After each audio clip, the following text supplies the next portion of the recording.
This is an intentional pause because it allows our AV people to work on a little bit of a graphic that's going to be incorporated into the DVD that incidentally is available 8 minutes after every presentation, including Debbie's out at the front desk. And so that's a bonus, that's a plus. And don't forget those symposium proceedings books. Thank you. Debbie Ziegelmeyer. Thank you. No, I didn't leave. I'm still here. Sorry we ran a little bit late. So how did you all like the conference so far? Pretty good, huh? That was great, great. Let's see here. How do I get my slide on the screen? Just push? Slide? There we go, yay. Okay, well, I'm going to talk about underwater alien bases and underwater military bases. So basically, what deep water secrets are the oceans hiding? You would be surprised. 70% of the Earth is covered by water, and we don't explore. But we don't look at our oceans near as much as we should. And in fact, you can see from this slide, we really don't explore much of our land mass. You can see the colored in areas. That's the most population, and there's a lot of areas that are still left unexplored. So 1 in 5 UFO sightings are water related. I bet you didn't know that. And according to NOAA, using increasingly sophisticated tools, technologies, and sensors, we learn more about our oceans every day. However, we still have explored less than 5% of this vast underwater frontier. Less than 5%. So before we start speculating about alien bases and otherworldly beings being in our oceans, we really need to go back in history and find out what we've been doing in the oceans. So back in the early 1800s, we put submarines in the water. You know, they've got my screen here. I'm gonna have to put my glasses on. They've miniaturized me down to about that big. Okay. So back in the 1800s, we had our first submarines, and some of these were French-built. The most popular submarine known by the U.S. was our USS Alligator. This was a submarine that was owned by the Confederate Army, and it wasn't a Navy submarine. Surprisingly enough, it was a Secret Service submarine. So way back then, we had submarines. More recently now, this is the USS Illinois nuclear submarine. This is a 13th class Virginia class nuclear sub. It does everything from anti-surface warfare, delivery of special operations, I'm sorry, it's been a long day, strike warfare, irregular warfare, intelligence, surveillance. I mean, it goes on and on, all the things that this submarine, it's basically covering all aspects of military underwater. The test depth is 1,600 feet, that's as far down as they want to go. Collapsible depth is 2,400 feet. So basically at 2,400 feet, it starts to kind of collapse in from the pressure. Now this is just statistics that are available online. I know somebody who's was a submarine operator, and I thought, well, I'm going to ask him directly. And he said, yeah, I really can't tell you. Go on WikiLeaks and see if you can find out. So I looked and didn't find anything in WikiLeaks, and so then I thought, well, I'm going to go to the old standard, and I went to Wikipedia, and sure enough, there it was. So according to Wikipedia, we have 2,400 feet. And the 90 days, that's the amount of time that it can stay underwater, and mainly because of the supplies. They keep about 90-day supplies. But I imagine there's submarines out there that can do a whole lot more.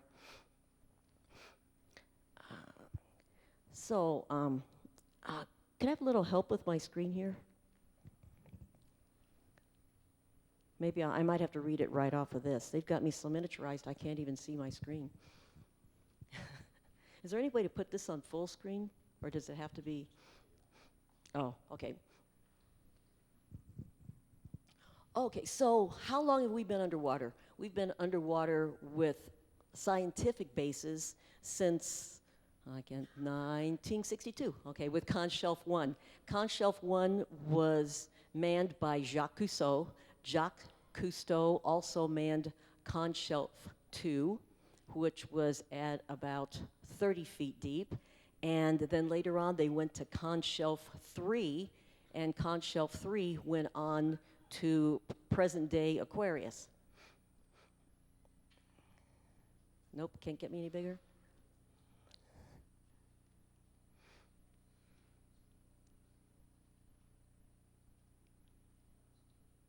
That's okay, I can.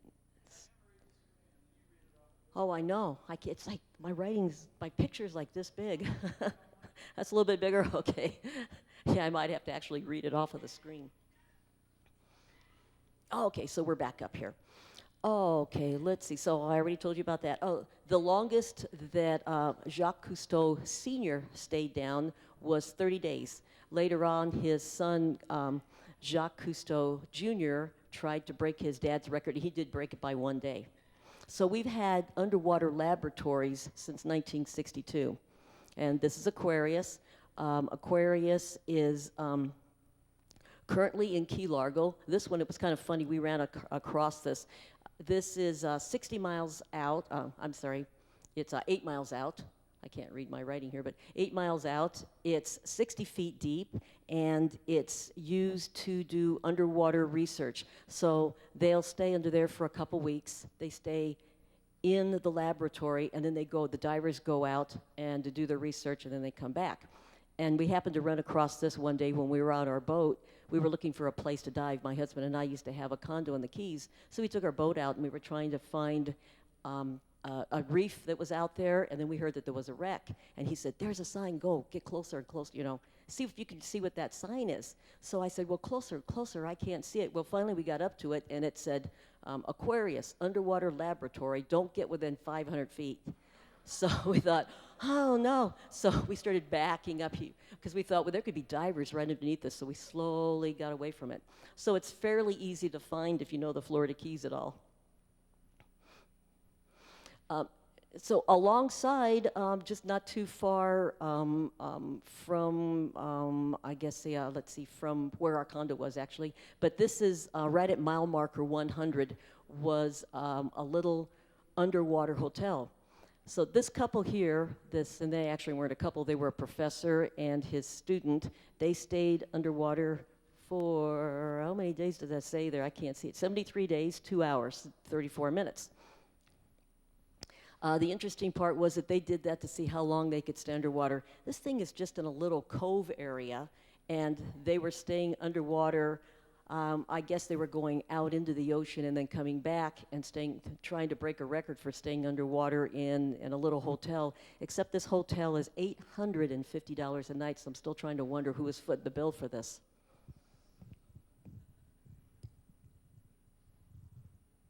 Put my glasses on so I can actually see my slides still. Okay, so we know that we've been underwater with research laboratories, but what about tunnels? We've been tunneling underneath the water for years. This was 1927 when we built the Holland Tunnel. It's a highway that's it's under the Hudson River, and it's between Manhattan and New York and New Jersey. So this was operated by the Port Authority of New York, and westbound, or east and westbound, I guess 78 goes underneath it, opened in 1927, so we know that we've been able to tunnel under the water for quite a while. These are boring machines known as the mole, so this is equipment that we use to bore underwater. So it's pretty interesting. We've been underwater for a long time, and I bet a lot of you didn't know that. This one here is the Channel Tunnel.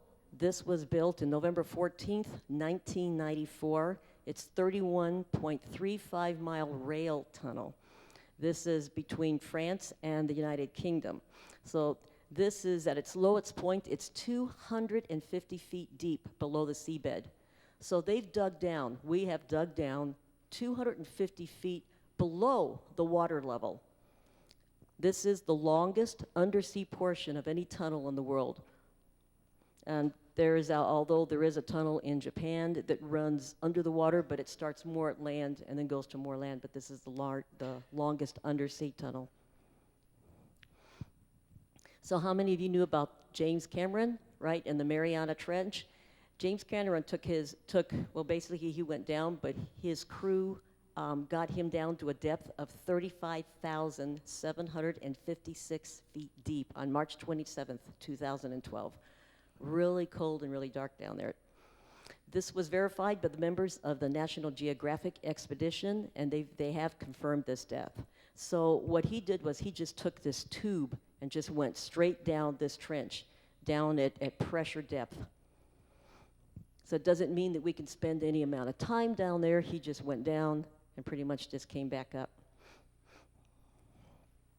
So what are the deepest parts of the ocean? Our deepest parts of the ocean are trenches. We have do I even have a mouse? Oh, yes, okay. Oh, okay, right here is Peru-Chile Trench. We've got Puerto Rico Trench. And then you go into here where there's the Japan Trench, and they go all the way down the coast, down here to Australia. So it's important.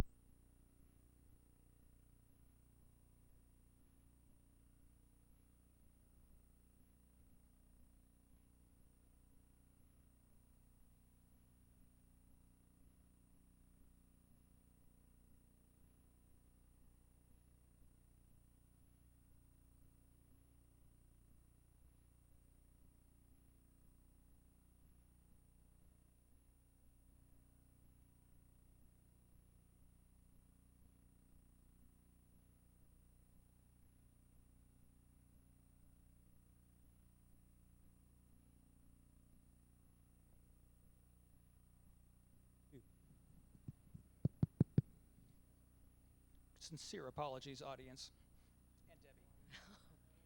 Oh, that's okay, I'm versatile. So now I've got glasses, and if I trip over this, and the bad part is I'm wearing reading glasses, and I've got this long cord, so I may plummet from the stage. I'm fine. Okay, so the deepest parts, we have to know before we start to speculate what's underwater and where. We need to know where the deepest parts of the ocean are. So like I said, we start up in here in Japan, and we can work our way all the way down. So I was really interested because of course, of the nature of where a lot of these sightings are in the United States as to where the deepest parts of our ocean were near the California coast. So right here is the coast, right here, California coast. 1 through 10 are the major Pacific trenches, and 11 through 20 are the fracture zones. So you can see where the deep areas here, and then you go back over into Japan. In October of 1966, the U.S. Naval Ordnance Test Station in China Lake came out with this document, and this is a document that I got from the MUFON archives. Large undersea installations with a shirt sleeve environment have existed under the continental shelf for many decades. The technology now exists using off-the-shelf petroleum, mining, submarine, and nuclear equipment to establish permanent manned installations within the seafloor that do not have any air, umbilical, or connections with the land or water surface, yet maintain a normal 1 atmosphere environment within. Now, 1 atmosphere is the atmosphere that we're breathing right now. So if you go down 32 feet deep, then you're breathing 2 atmospheres. You go down 66 feet, you're breathing 3 atmospheres. So you've got pressure and then additional pressure and additional pressure. So this was 1966 when they started talking about large undersea installations. I found this I did find on WikiLeaks. Underwater military bases. This was a conversation that was between 2 people back and forth. I've never heard of underwater military bases. Has anyone else done this?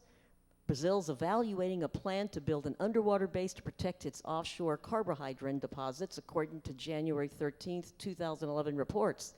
The underwater platform, which would involve both government and naval, would be established at the edge of Brazil's maritime border. The base would allow Brazil to have deeper access to the offshore deposits and allow the military to do better and protect the country's oil assets. So the reply was, well, not to my knowledge, and certainly not at the depths we're talking about for Brazil's big offshore deposits. This is an oceanic lab they plan to build, and the Navy would be responsible to guard it. And the answer back was, wow, interesting.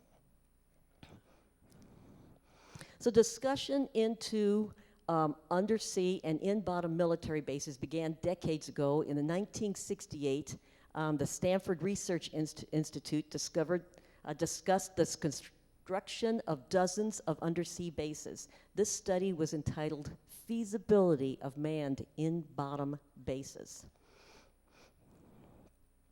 Walter Korshner was hired by the U.S. Navy at the center at China Lake in California in the 1960s. This gentleman was hired to draw illustrations of what we could build underwater for military bases, for submarine bases, for research bases, and from what I found out, also to store some of our military weapons.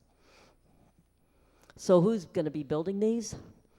Went online and found out that we have several dive companies across the these are all in the United States. These 3 different companies that are construction workers that are underwater.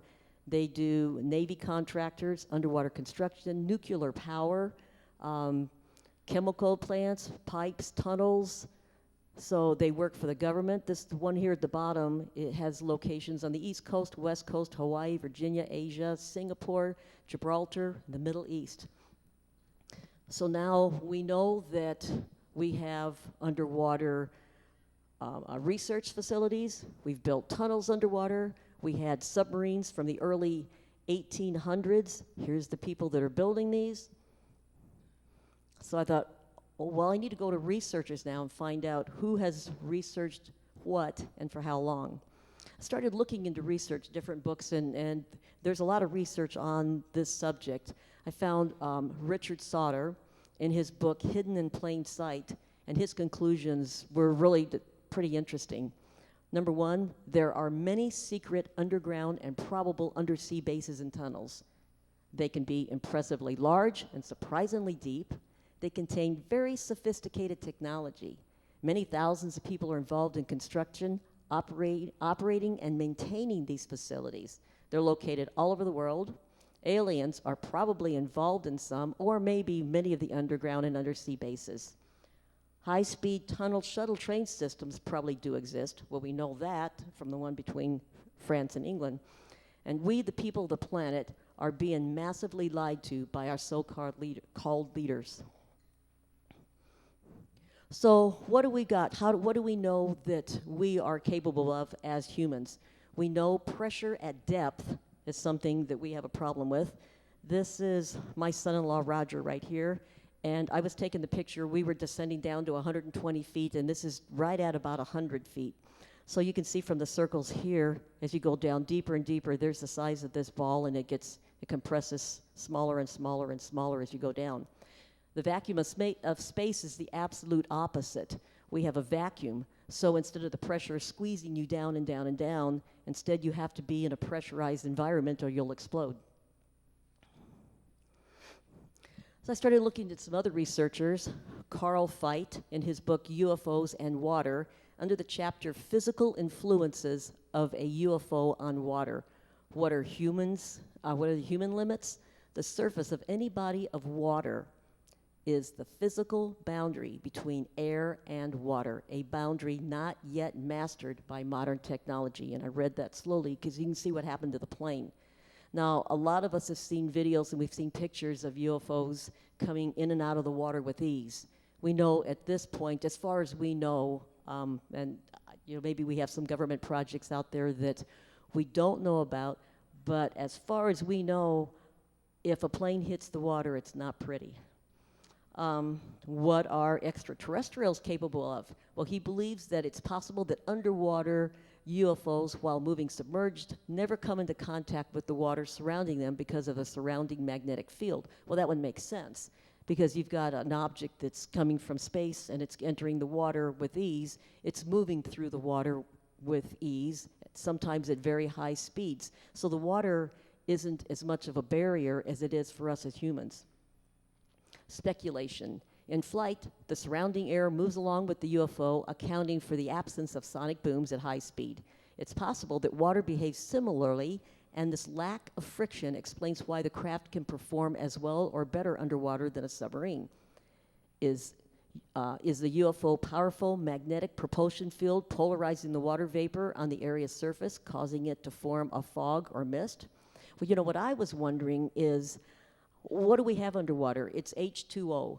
So I thought, well, okay, so they've got access, plenty of access to oxygen. But could it be that these craft are going underwater to replenish their fuel systems or replenish their electromagnetic fields with the hydrogen? So that's a theory that I'm working on right now, and that'll probably be on my next presentation, because I think hydrogen in the water is playing a large role into why these craft are going in the water. And maybe not necessarily because of the bases, but they are going in and out of lakes. They go in and out of lakes. Well, I'm going to go on to the next. Well, that's okay. I'll explain that a little bit later. But a lot of the reason they go into lakes may be because they're hiding, and it may be because they're replenishing their fuel, and it may just be because they're waiting out, or they're meeting something else there. I mean, there could be plenty of reasons why they're underwater in lakes, but I don't think in small lakes there's bases under the water in lakes. So how long have there been UFO sightings in and around the water? There were sightings that were found in fishermen logs. This one was from 1067 AD, from Geoffrey Gamar's L'Histoire des Iglas. In this year, people saw a fire that flamed and burned fiercely in the sky. It came near the earth, and for a little time brilliantly lit it up. Afterwards, it revolved, ascended on high, and descended into the sea. 1067. This one came from Passport to Mongolia by Jacques Vallée in 1969. In 1361, a flying object described as being shaped like a drum, about 20 feet in diameter, emerged from the inland sea off western Japan. This is a pretty popular one. A lot of people have heard about Columbus. Columbus saw a UFO while patrolling the deck of the Santa Maria at about 10 p.m. on October 11th, 1492. So what he saw was there was a candlelight that was off in the distance, and the candlelight was bobbing up and down. And then they would lose sight of it, and then they'd see it bobbing up and down again and lose sight of it. This was also seen by his son Ferdinand and other people on the ship. They saw this for quite a while, and then finally it disappeared. This was 4 hours before they were able to see land. This is a sighting that I really like to talk about. This is Clearwater Lake. This is a lake that's about 2 hours from my house.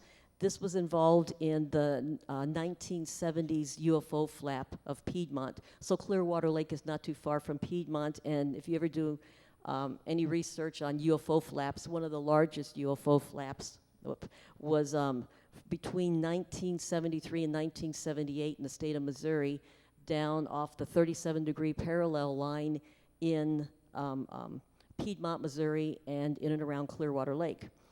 So what happened here was Miss Jean Coleman and Kathy Leach, they were high school girls. They were at a party, and Jean Coleman told me that the party wasn't going as they thought it would.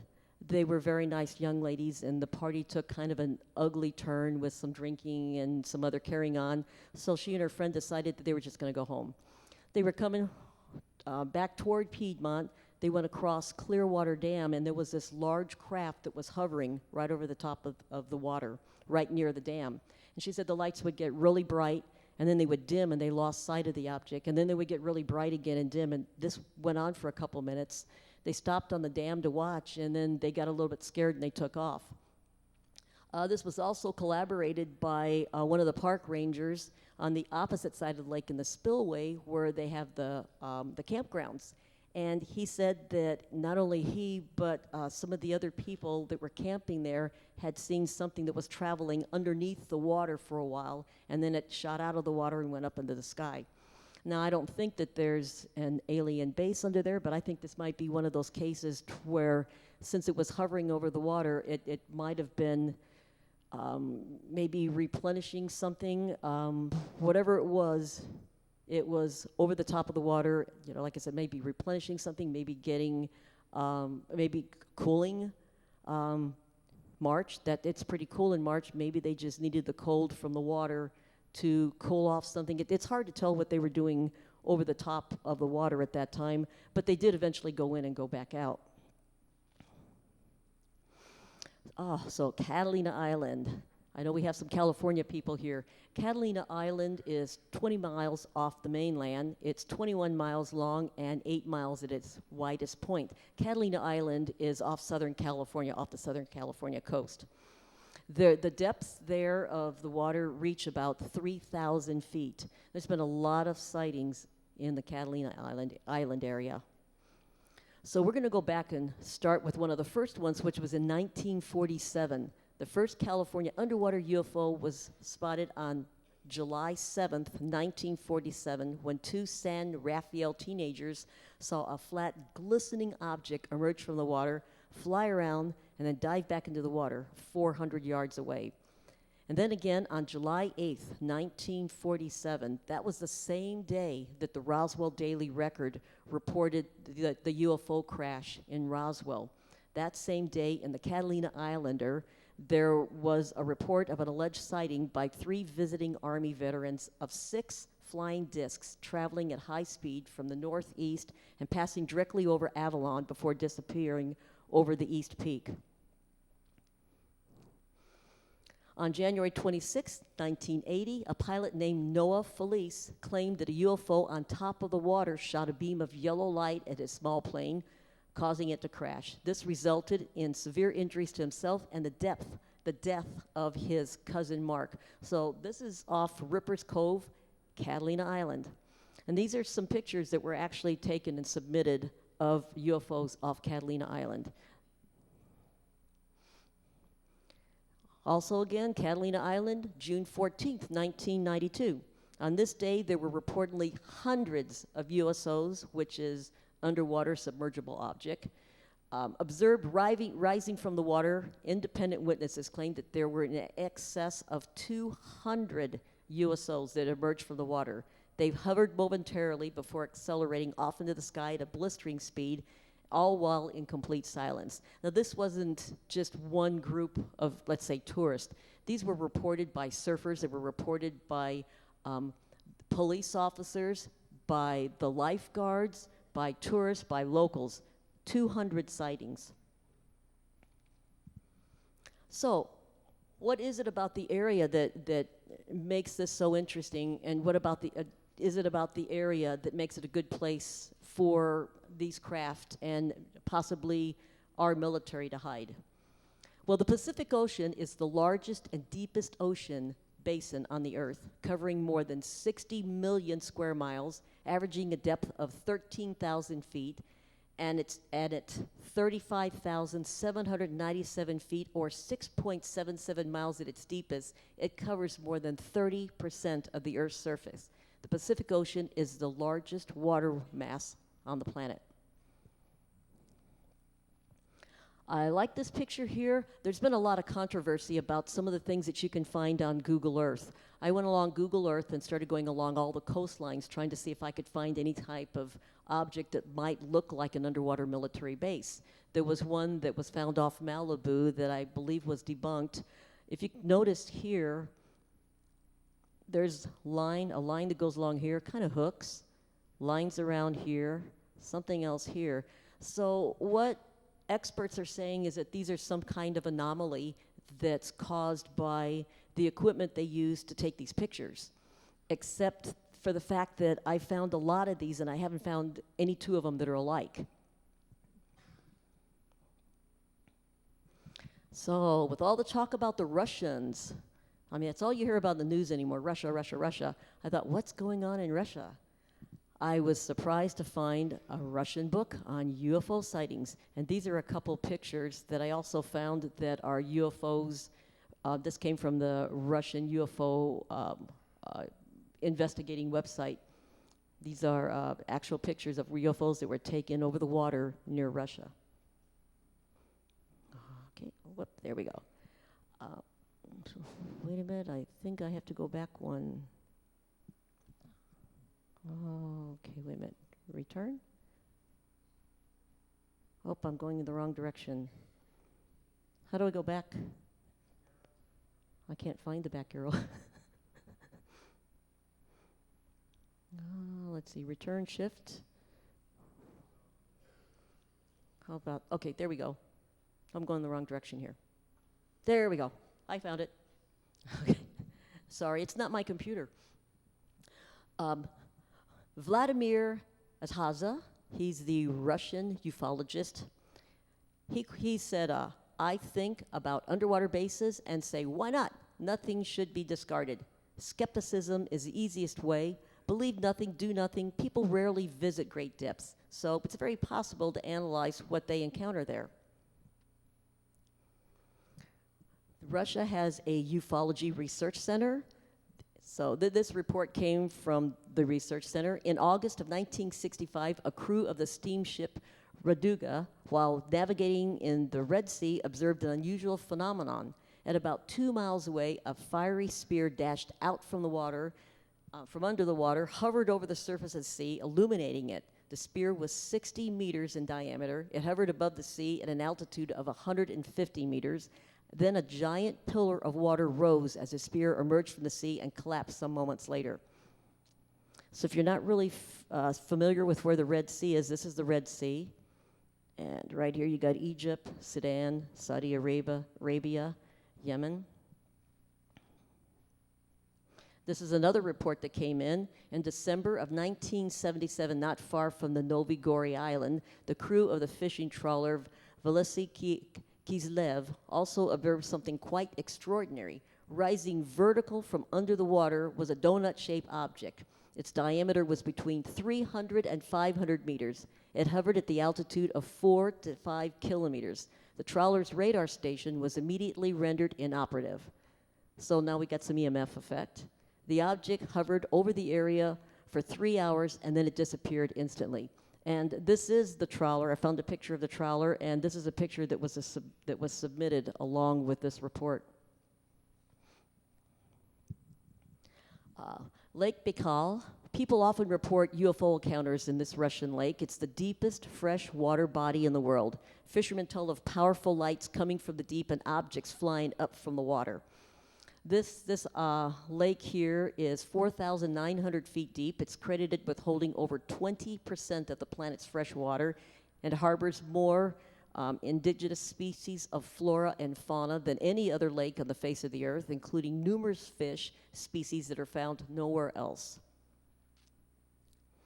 So also on this lake, in 1982, a group of military divers were training and spotted a group of humanoid creatures that were dressed in silvery suits. The encounter happened at a depth of 165 feet, so you can tell these were tech divers. As recreational divers, were limited to 130 feet. So these were tech military divers. The divers tried to catch these strange creatures. 3 of the 7 men died, and the other 4 were severely injured. A lot of you probably saw this on the news. This was late in April of 2009. Astronauts aboard the International Space Station saw this strange circular area of thin ice in the southern end of Lake Baikal in southern Siberia. There was also another circle, and so there's actually, let's see, you got this one here, and then this one over here in the corner. Both of these were visible from April 20th, 2009 into June. And no one ever did figure out what they were. I know they had some researchers on, and the last I saw, they really weren't exactly sure what they were. This is a very interesting Russian sighting, well, from the crew anyway. This was in the Mediterranean Sea, June 1984, seen by 2 different vessels. The Gory was in the Mediterranean Sea, 20 nautical miles from the Strait of Gibraltar. The crew was standing watch at the stern of the ship, and they saw this light up in the sky. So they went and they got this signal projector, and they started shining this light, trying to attract whatever it was that was up in the sky.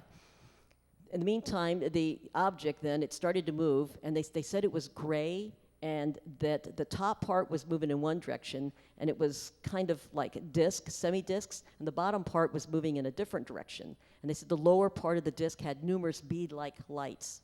They said suddenly it seemed like something had seen it, and it just started to jump up and down several times, and it was like it was like moved by an invisible wave. And they said then many other lights turned on and started illuminating the bottom of it.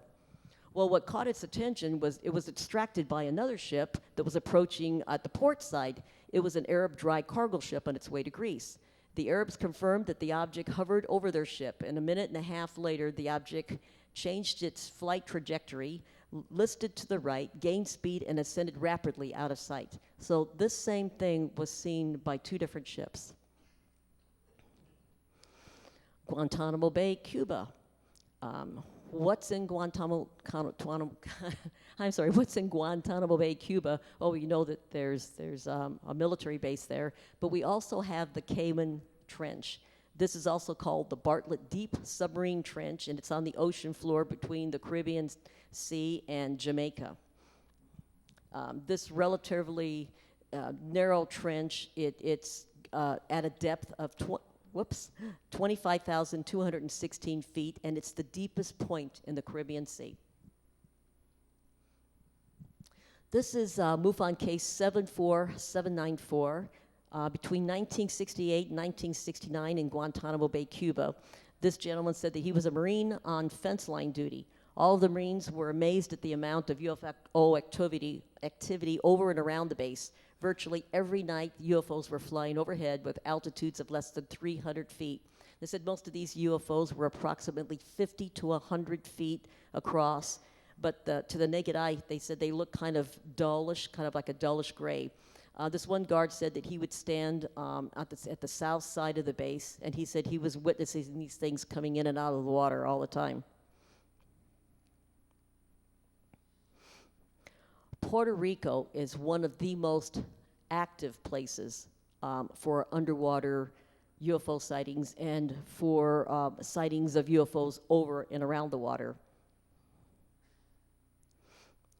So I wondered, well, what is it about Puerto Rico that makes this such an area, such an interesting area that these craft would be attracted to this small little island? Well, Puerto Rico, it's 497 miles long, 3.37 miles deep, and it is, this is the Puerto Rico Trench. It's the deepest point in the Atlantic. So one of the things is we have the Puerto Rico Trench, which is one of the places where they see a lot of USOs coming in and out of the water. This is a very active area, very deep area, and a good place for our bases or alien bases or people maybe traveling through space want to hide. So, okay, we've got the Puerto Rico Trench. What else have we got in Puerto Rico? Puerto Rico is also one of the 3 points of the Bermuda Triangle. So we've got Miami here, we've got Puerto Rico here, and there's Bermuda. Puerto Rico is also the home of the Arecibo Radio Telescope, which is the largest radio telescope in the world. So there's 3 very interesting things along with military base in and out of there that, for whatever reason, make this a really unique place for UFO sightings. This is my favorite sighting. This was 1989.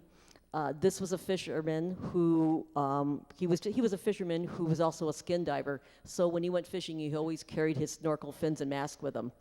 So he was alone. He said he was fishing in the deep when he said about 5:30 p.m. he came aware of an enormous, really shiny thing that was moving underwater. He said it stopped at about 500 feet away, and then he said it turned itself off. So what does he do? He grabs his snorkel, fins, and mask and goes down for a look. I thought, oh my gosh. So he goes down for a look-see. He said it was at 25 feet deep. He said, I went down, I realized it was round. It was flat on the bottom, curved on the top. He said, I descended even more. He said, I got right over it, touched it, and felt that its surface was not metallic, but porous, like touching sand or cement. It had an ashy gray color. He said when he touched it, he noticed that it was absorbing water. So you see what I mean? There's a reason why they're underwater, and it's not necessarily hiding. So he said it was absorbing water, sucking it up from the top, which was full of tiny little holes. He said you could feel the suction on your hand. I went up for some more air, and then I went down again. So the first time, he wasn't brave enough, he went down for another look. He said, this time I swam under it. And he said it was some 3 feet from the sand on the bottom, so I guess it was at an angle where he was able to get 3 feet underneath this thing. He said, I felt it expelling the water from underneath as if it was expelling water that had sucked from the top. Suddenly, it lit up. He said it made this nasty squealing sound, and it started to get hot. So he thought, well, okay, now's the time to leave. So he came up up to the surface, and he swam as fast as he could, and he went over to this little island, and as he looked off, he saw it come out of the water in a little pinpoint and go off into the sky. I thought, wow, this guy is brave. This was a MUFON case 62483.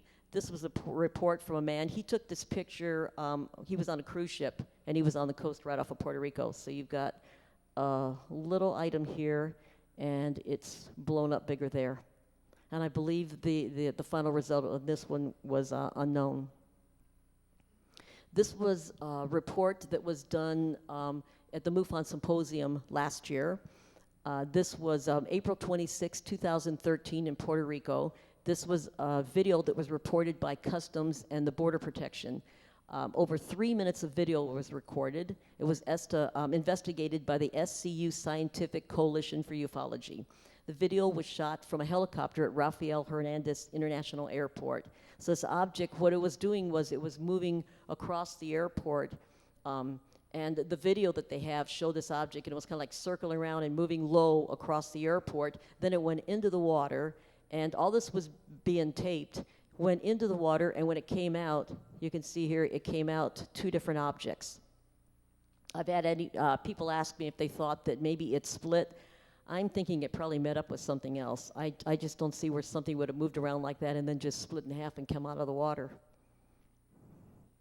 This was MUFON case 76274, April 27th, 2016. A former teammate of work in Interpol, Puerto Rico, sent MUFON 2 photos taken by his sister with a cell phone while passing the area of northwest coast of Puerto Rico.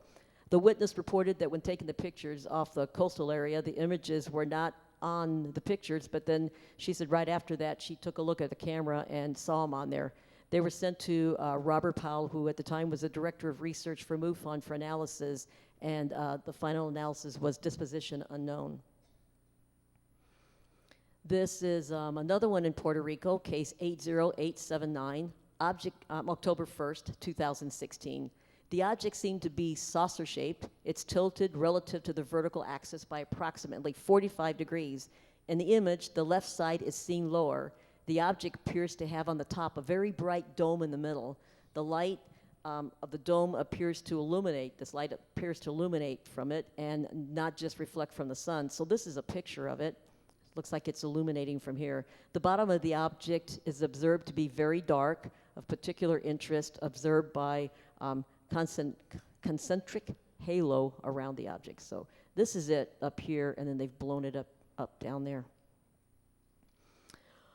So when you have this many sightings in one small country, what do? You go to the expert. So I thought, I need to get a hold of Jorge Martin. This gentleman was absolutely wonderful. I talked to him for about an hour on the phone. Jorge Martin is an investigative journalist for Puerto Rico. I asked him, well, what did he think about all this? And he said, well, UFO activity not only is coming in and out of the ocean surrounding Puerto Rico, but he has found in his reports that craft are coming in and out of wormholes from over the top, over the top of the island. So he began investigating the same kind of anomalies, as I did, underwater going along. He was looking through Google Earth and through NOAA, and he said he found some very interesting underwater topography, which he said, in his opinion, couldn't possibly be naturally formed. On his website, you can see these pictures and the quote that said, "Did we discover a large undersea alien base in the southeast of Puerto Rico?" So if you look right in here, there we go. This is just south of Ponce. I was able to find this one also on Google Earth. And this one up here, this is basically along the southern coast of Puerto Rico. And then right here in the corner, this is the far northwestern coast of Puerto Rico. And you see this right here? Now this, he said, after he put this on his website, right after that, it disappeared. So he tried to look at the picture again and, tried to come in through NOAA again, and he said it was absolutely just gone. It was blocked out with some kind of waves. This is a picture that he also gave me that was submitted to him, and I'm sorry, this is in Spanish, but he pretty well explained to me what it was. Lost my mouse. This right here is the wormhole, and this is a small object. And he said that this object was seen, and I can't read Spanish, and I don't believe he told me whether it was seen coming in or coming out, but they got the picture of the object here and the wormhole there, and he blew up the wormhole right here. So I asked Jorge Martin how long he'd been doing this, and he said he'd been investigating UFOs in Puerto Rico for over 40 years. And I asked him if he believed it was possible that there could be one or more underwater alien bases. And Senor Martin said, well, he said it's impossible to prove 100% because of government cover-up, but he believed that these bases did exist just from the research that he's done. And let's see, once again, there's another view of what he found right off of Ponce, right in here. And that's a copy of his book, a very good book. Mark D'Antonio, very good friend. Mark is our chief photo analyst, photo and video analyst for MUFON. He's been involved with MUFON since 1971 and has a vast amount of experience investigating cases. He's also the owner of FX Models, where work is done on CGI and physical models for the entertainment industry and defense contractors. So Mark does some top secret defense contracts for our government. So in 1994, he was telling me, and he told me I could use this. In 1994, while Mark was on a submarine, he witnessed what he called a fast mover, and apparently that is what they're referred to. He said he was working in this classified government project, and he got seasick. So apparently the best place to go when you get seasick is to sonar. I'm not exactly sure why, but this is the second story I've heard about how they get seasick and head to sonar. So he went to the sonar room, and he said while he was there, the sonar operator picked up a fast mover on the screen. So he said he was watching it, and he said this thing zipped across the screen at a high rate of speed, faster than anything that would be biological and faster than anything that we have.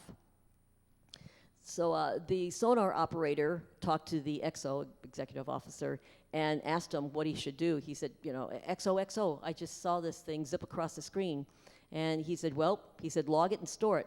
So Mark said, well, being the expert that I am, he said, hey, XO, do you want me to investigate that for him? And his reply was, enjoying your time on our sub? And Mark said, yes. And he goes, want to stay here? And he said, I didn't say anything else. But he said a couple years later, Mark's a great guy.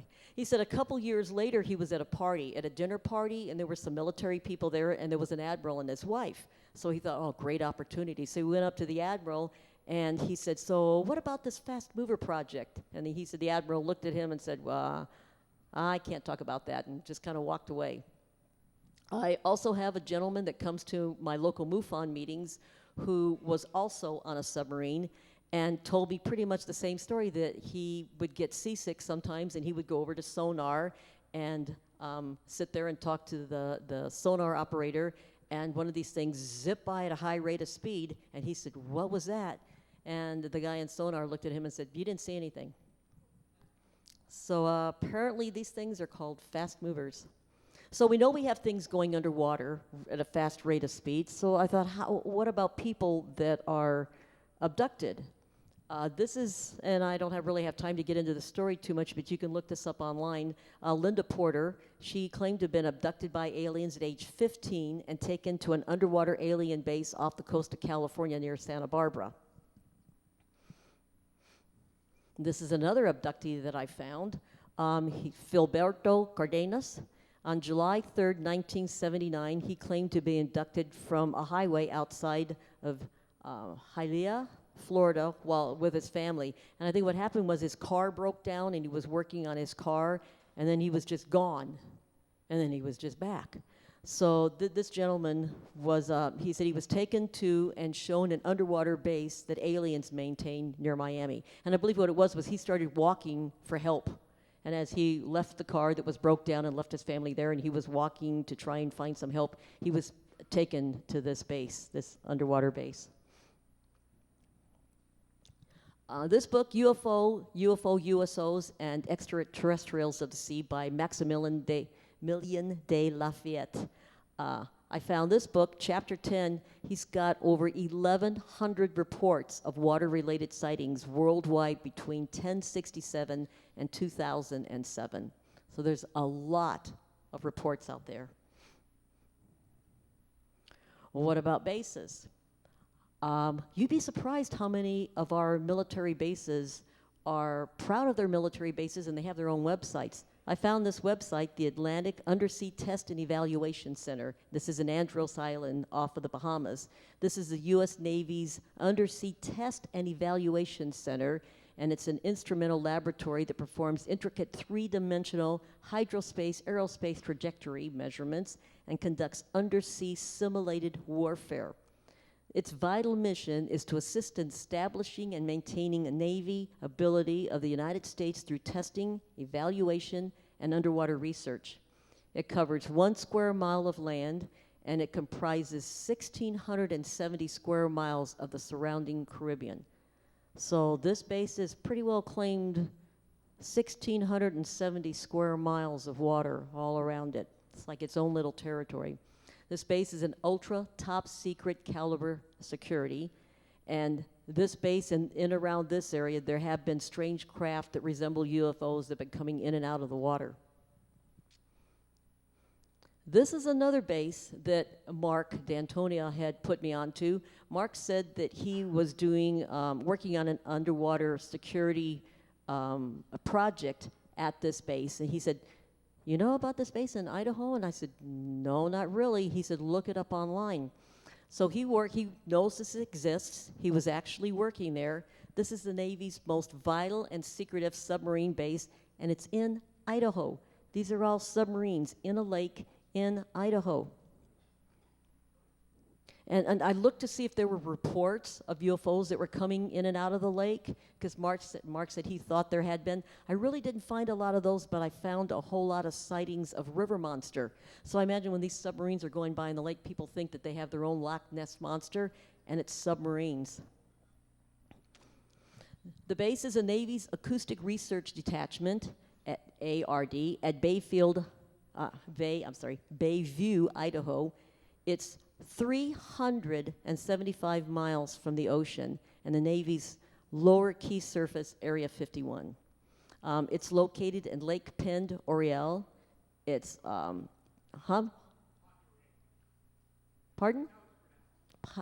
How was it pronounced? Pandoray. Oh, okay, thank you. Pond, okay, P-E-N-D, Pond Oreille. Thank you. It's the base, and actually what they do is, yeah, because it did the same thing with Cape Girardeau in my city. And what they do is they produce 3/4 size submarines in this small base. The government thought that if they produced 3/4 size submarines rather than full size submarines, that they could save millions of dollars while they were testing different sizes and different shapes. This lake is 1,150 feet deep. This small base has supported every major submarine design of the last 65 years and has been in existence since World War II. Now, also on this base, they admit that they have two large-scale vehicles, large-scale, full-scale submarines, and they say they have as many, maybe in inventory at any one time, as 10.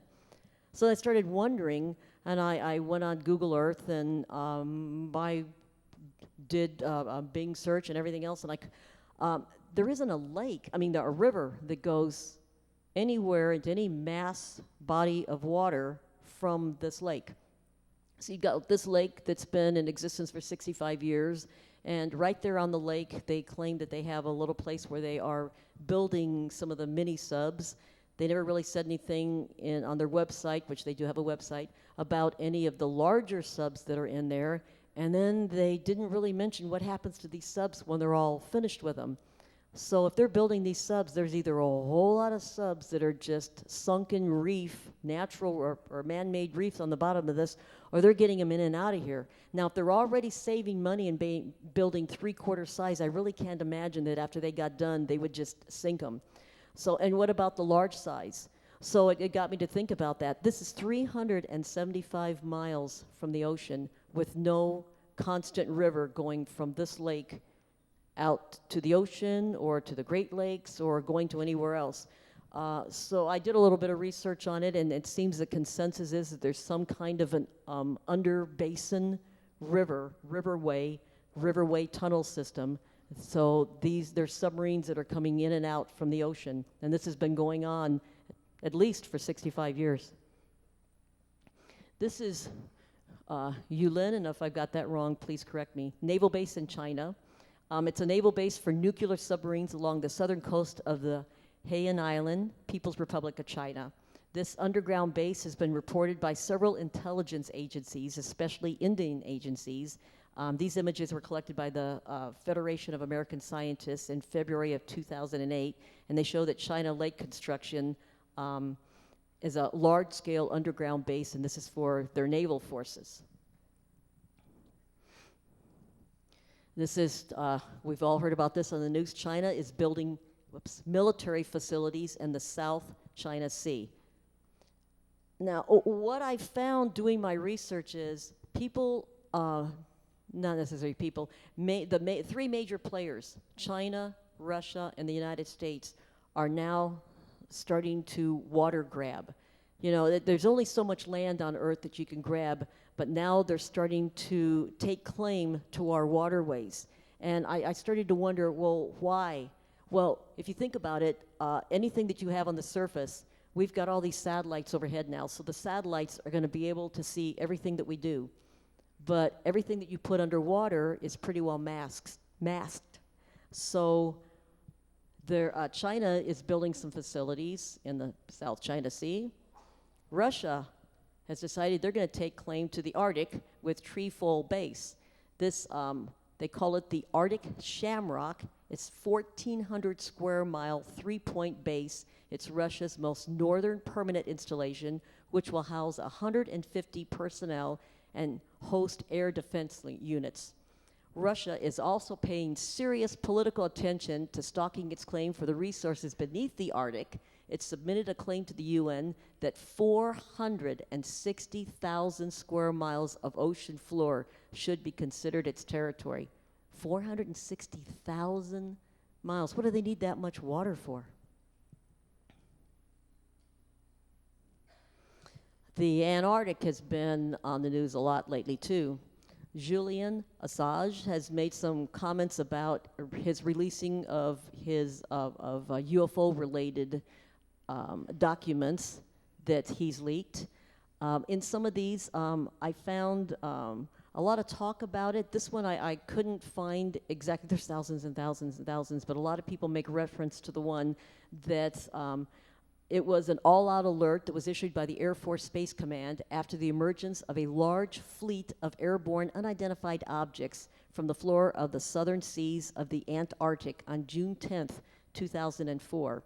And then we know that on November 7th of 2016, John Kerry, after a departure to a trip to Antarctica, discussed a new agreement with the United Nations, supposedly about global warming, but now there exists, and there had existed a little bit of a ban, restrictions of going to Antarctica. Well, we now have, in effect, a 35-year ban on private ships from traveling to Antarctica without advanced authorized permission.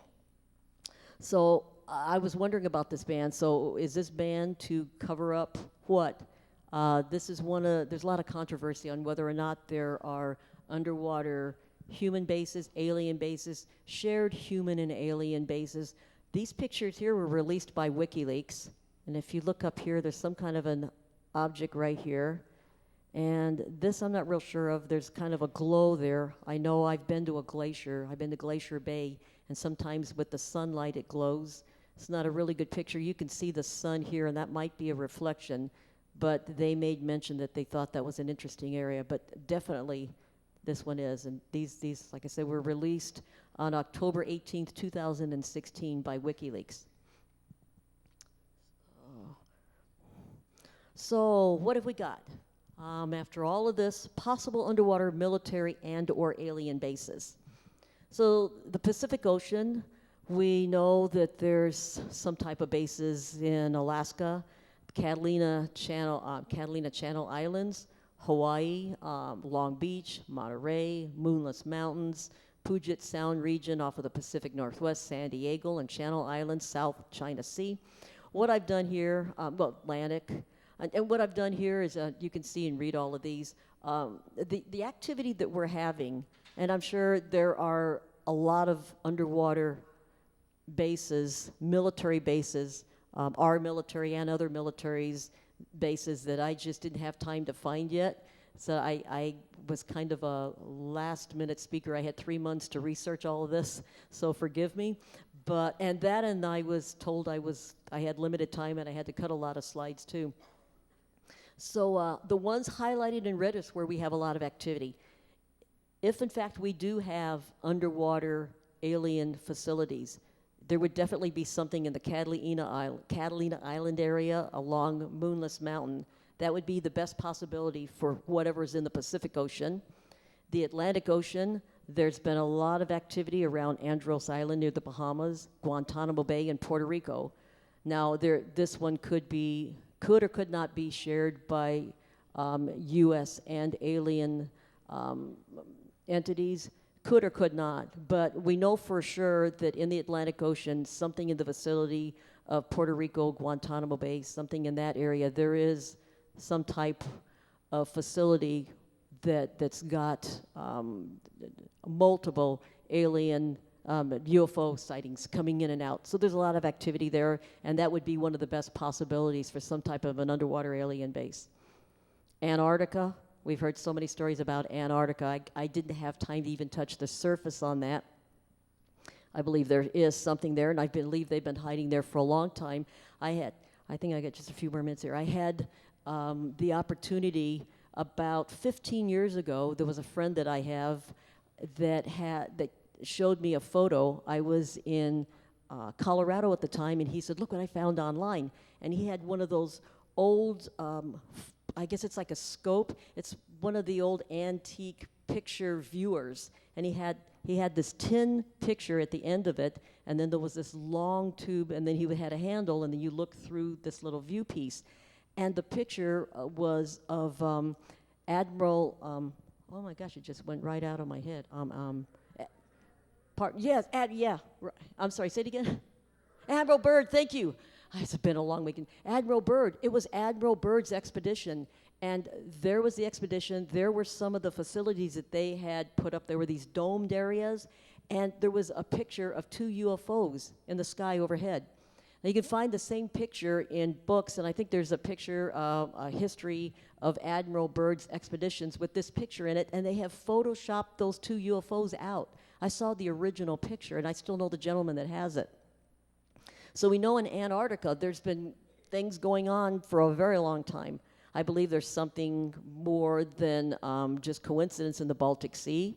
The Great Lakes, I didn't even get time to touch the Great Lakes. We just had a sighting that was forwarded over to me by Jan Harzan just a few days ago of a UFO craft, an unidentified craft that was coming in and had come out of, I believe, Lake Michigan, was reported from someone in Wisconsin. There are just numerous sightings. I would say this is a very good possibility. Also, we know Lake Baikal, Lake Titicaca. I'm sorry, I can't get my mouth to work. Mediterranean Sea, the North Island in New Zealand. We got Puffin Island in Wales, the Red Sea, Solomon Islands. Solomon Islands, if I had an hour, I could give you numerous sightings of objects that have been coming in and out of the waters in the Solomon Islands. So there are a whole lot of possibilities of underwater military and also alien bases. So what have we gone over so far? Well, we have documents, video, photos, satellite images of these objects coming in and out of the water and coming in and out of the water for several years. We have a whole list of investigators. I'm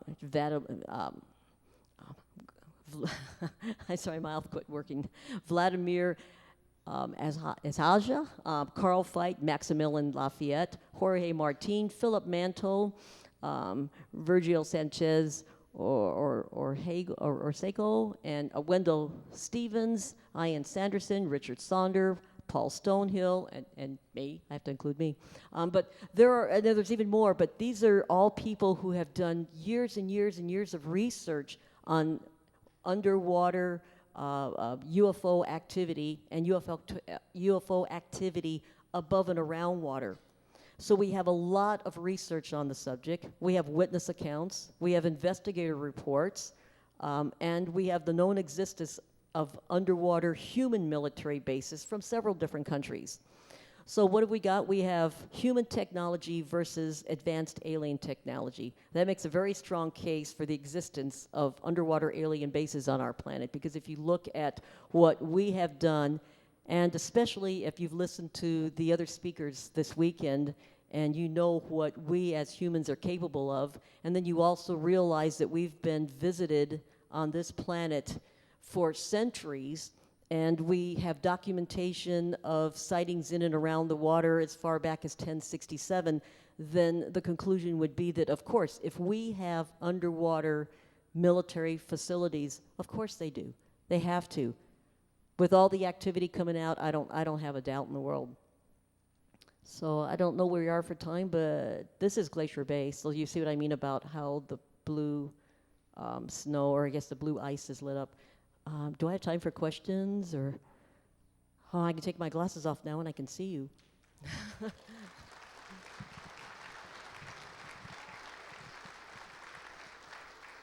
We have questions?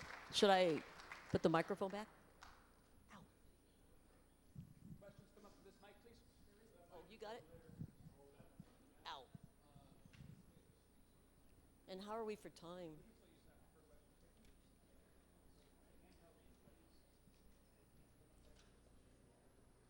Nope, it left.